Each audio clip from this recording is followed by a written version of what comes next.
All right. Hello, everybody. Thank you for being here. It's such an honor for me to present at this event. I'm about to speak for front-end development, for CSS media queries, and I guess here, all of you which have made any responsive projects, this should be some good information, which is based on my experience.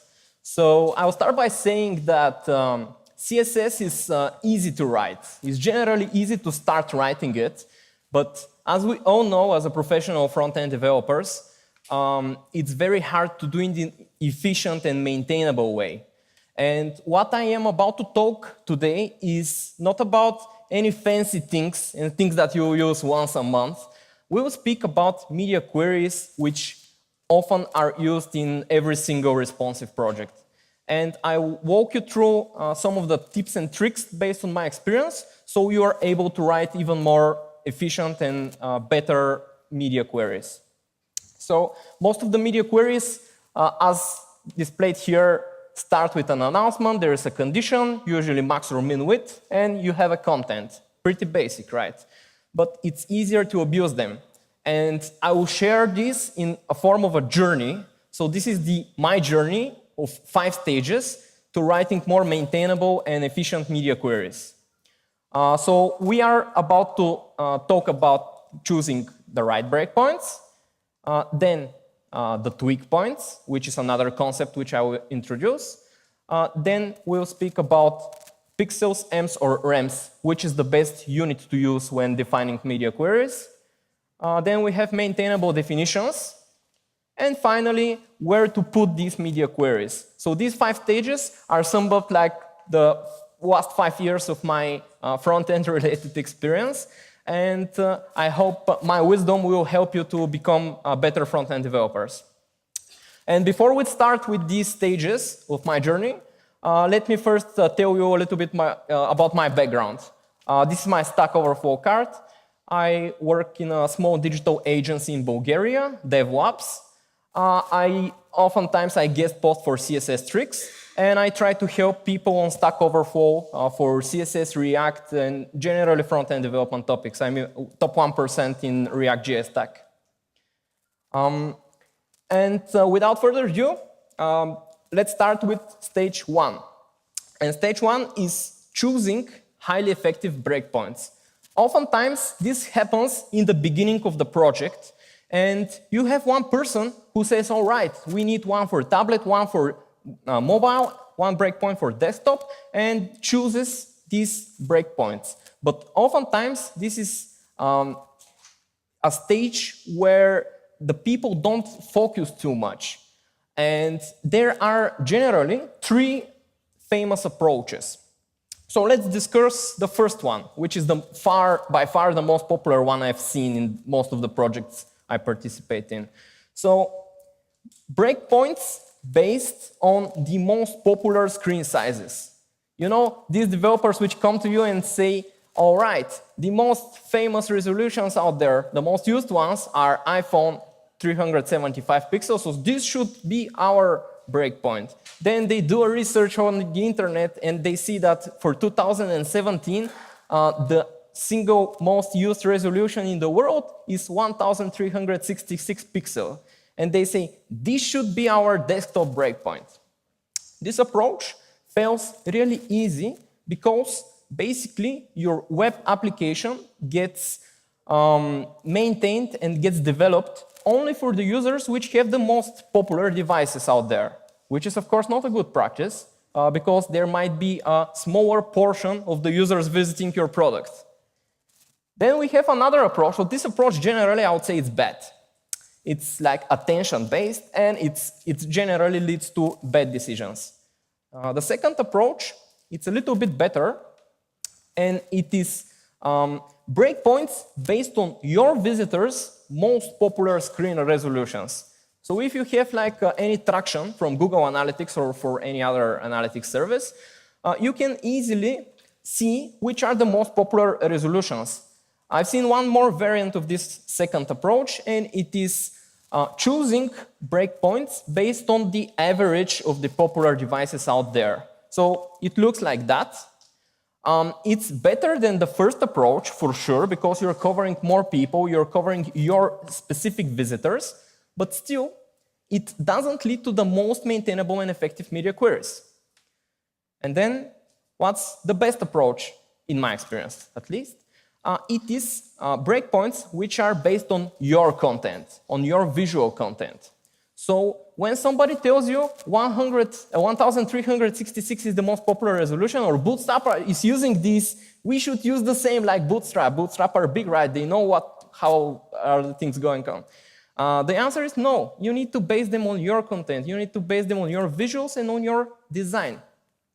And the process looks something like that. Just take your design and from the smallest screen possible, try to expand the screen. And as soon as the design breaks, as soon as the content cannot be scrolled, this is your first breakpoint. It's called breakpoint because it's the point where your design breaks. Then continue forward and choose your next breakpoint. It doesn't have to be 4, it doesn't have to be 5 breakpoints, it could be 3, it could be even more. But the golden rule here is choose your breakpoints based on the points where your UI breaks. This generally leads to better judgment, better visuals, and most of the people with different screen sizes will be very, very happy about your responsive breakpoints. So this was stage 1. How about stage 2? All right, now we have our major breakpoints. Let's say we've defined like 4 or 5 breakpoints, but in the real world, you will stuck into situations where you need another breakpoint, which is like between the desktop and the tablet breakpoint, because the things are breaking there. Another misconception is to introduce like 10 major breakpoints, which oftentimes lead to huge complexity and people wondering how to name things, which breakpoint I should use now, which I shouldn't. So generally, there is another concept which I use, which helps me to deal with this, and I call it tweak points. So these are generally smaller breakpoints which you need, and as soon as you define your main breakpoints, let's say this one. By the way, one side note, I use t-shirt sizes here for defining breakpoints, because mobile breakpoint is generally a bad solution for a variable name, because there are some mobile phones which have bigger displays than a tablet. So there are many ways you can name your variables. Here I use t-shirt sizes, but because it's a presentation and needs to be fun, we'll do some refactoring and we will use sharks instead.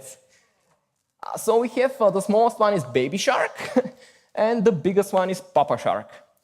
And as soon as you have like a common language which we can speak with the major breakpoints, what I oftentimes do is in the same file, I define my tweak points. So let's say between mama shark and uncle shark, we have a desktop ad which is breaking at 810 pixels. Damn. And what I usually do is I introduce these tweak points. Then if we have another component or some other components which require like additional efforts, we list them in this file. This is good for 2 general reasons. First reason is you have one single file where all the exceptional cases are listed. And when you have a lot of components and when you're discussing something with someone, you can show them this file and tell them like how much additional efforts it costs. It's easier to keep track of the breakpoints or tweak points you introduce due to some components. Oftentimes, it's easier in case this desktop path is not needed in 1 month. It's easier to spot the code which is not needed anymore and simply to delete it. So after the tweak points part, let's go to the stage 3 of the journey. And it's the famous round pixels or ems or rems. So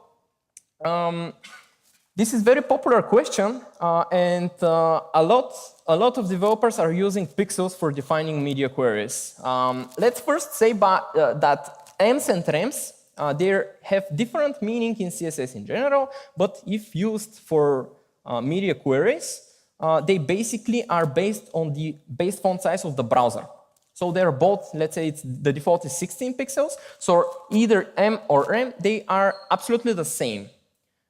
There's no difference when you are using them in the condition of a media query. So REM, we will remove this from our solution, decision making, because generally it's not very well implemented in the browsers. It has issues.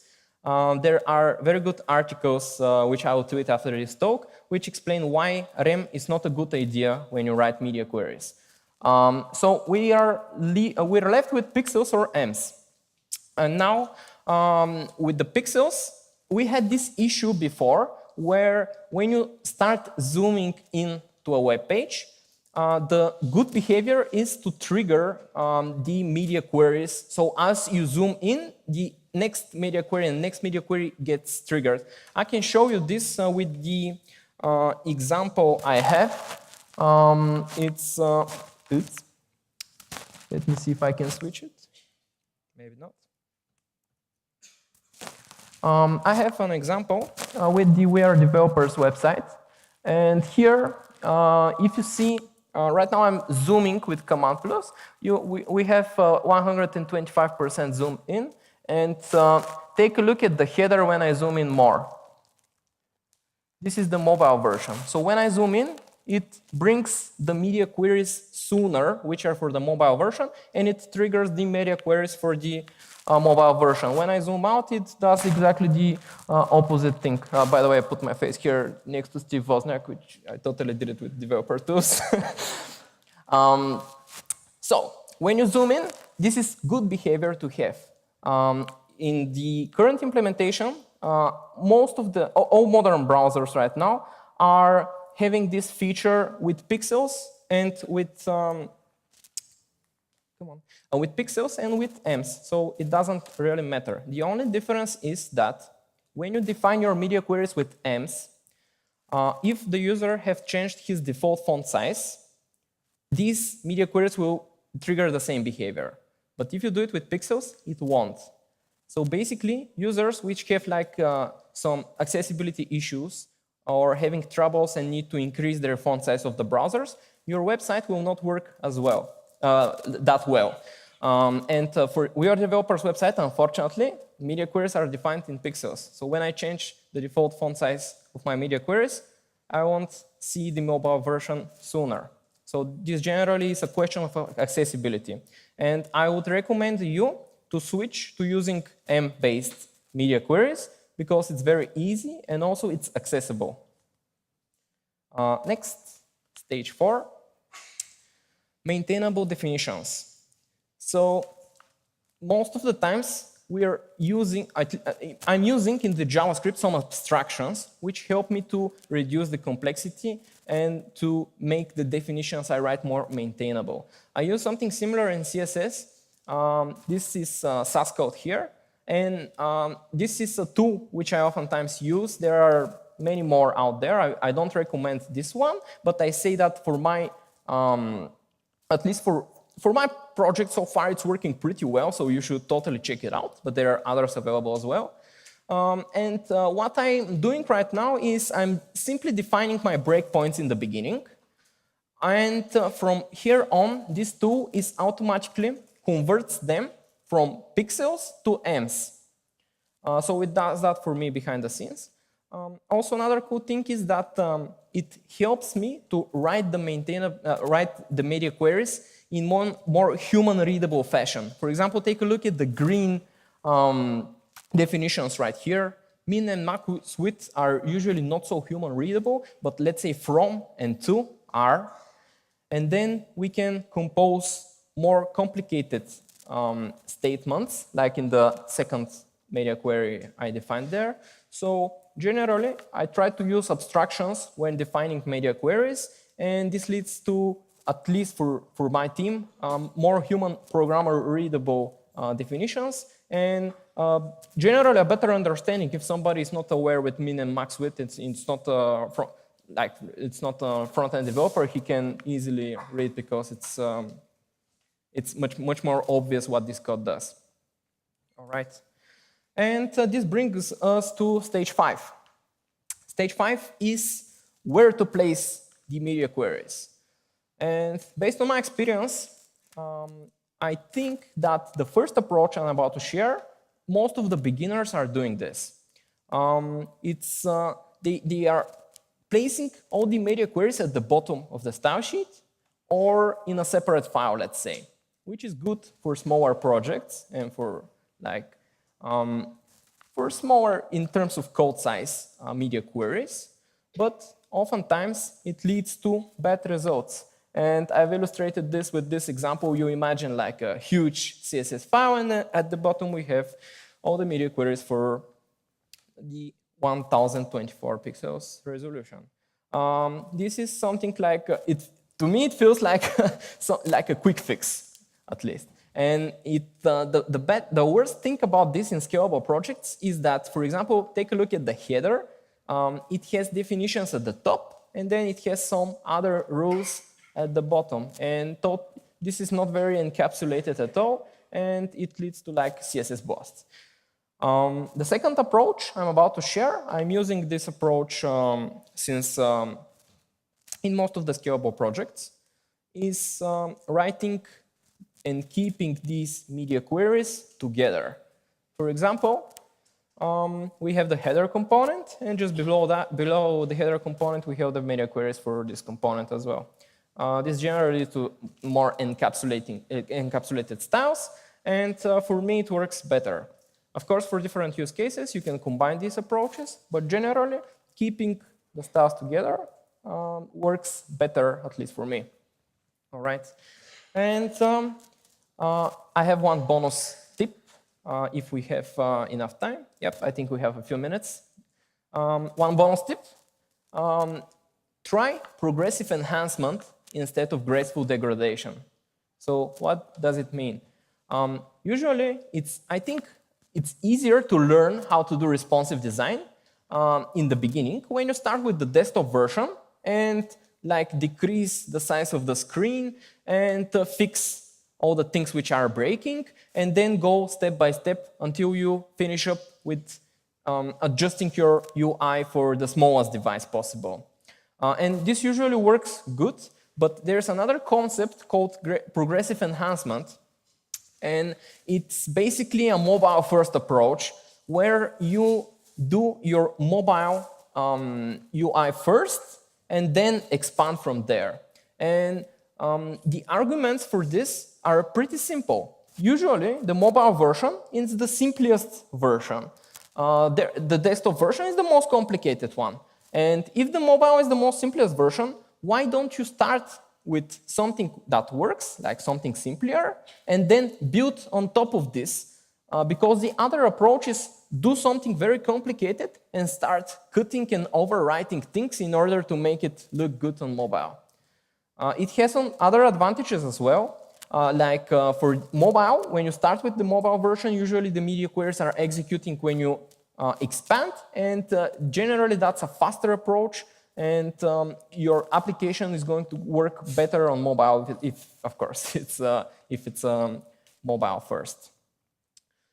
There are other things as well which I wanted to share, but due to the limited time, we cannot discuss them in depth. But I wrote an article about making maintainable and highly effective media queries. So if you are interested, I will tweet the slides. I will also tweet a link to the article where I explain these concepts like more broader.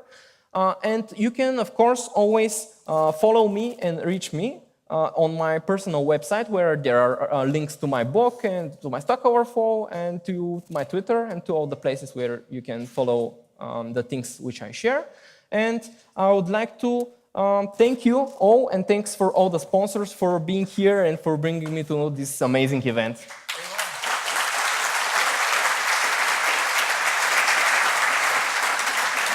Thank you very much. We actually have a couple questions we can go through before. All right, great. Yep. Yeah. First of all, do you have a GitHub project that actually gives examples of all the things you've just shared today? There are GISTs in the article, and Yeah, there are lists in the article and code snippets, so you can check them out. And yeah, they're explaining the concepts which I showed today. Okay. And how many tweak points do you think are still acceptable? For the tweak points, I think you can go very broad. I've seen projects where there are like 20, 30 tweak points. I think they are not a huge pain point. You can always introduce a new one. But for the major breakpoints, what I would suggest is keep them up to 8 or 9 maximum. And again, it depends on your design. For the tweak points, you can go a lot longer if you want to be really, really pixel perfect. Okay. Actually, there's a question in terms of custom CSS properties. You were using the examples of Baby Shark, Papa Shark. Yep. Are custom CSS properties supported in media query values? Or is that something new? Currently, this is something new. This is a good question. But I use SAS, and I usually define my variables in SAS, and that allows me to use them in media queries as well. So there are workarounds. Yeah, because I saw that last year they kind of changed the ability to use custom media, or CSS properties in custom media. Which actually, there's a question about block element modifiers. Do you use block element modifiers, BAMs? Yes, oftentimes. Again, it depends from the style guide. Sometimes it depends from what like linking rules you have configured with your team. But I work in a consultancy agency where we usually switch projects quite often. So it really depends of the tools which we can develop on. Okay. So regarding one of your examples, all right, is there a reason why you didn't nest the media queries in the element directly? No, there's no reason. Just for the example, it was in plain CSS, and there are absolutely no reason. Usually I nest them because in SAS you can, of course, nest the media queries along with the other attributes that you write. So that's totally fine. There was a question about the bootstrap grid. We've answered this question that you use block elements. Yes. And you have in the article, you will show examples of everything you've shown here. Yep. So the next question here is, SAS allows for nested media queries. If you're using block elements, would you be using these? In your opinion, is it good for defining the tweak points? Is it good for defining tweak points? Well, it again depends. If you can use BEM to solve this issue, I would go for BEM. If you have multiple components and you want to solve these issues for example, multiple elements, then you can go with tweak points. Usually, it really depends from the use case that you have. I generally try to use BEM on almost every project, and it's been working very well. And it's been scaled, like it scales very well in the projects that we do. I think this is a personal preference, and it's based on the use case you have. Excellent. Right. K1, thank you very much. Yeah, thank you very much for all the questions, and I will be here around in case somebody wants to follow up on any of the topics. Thank you. All right, big hand for K1. Excellent.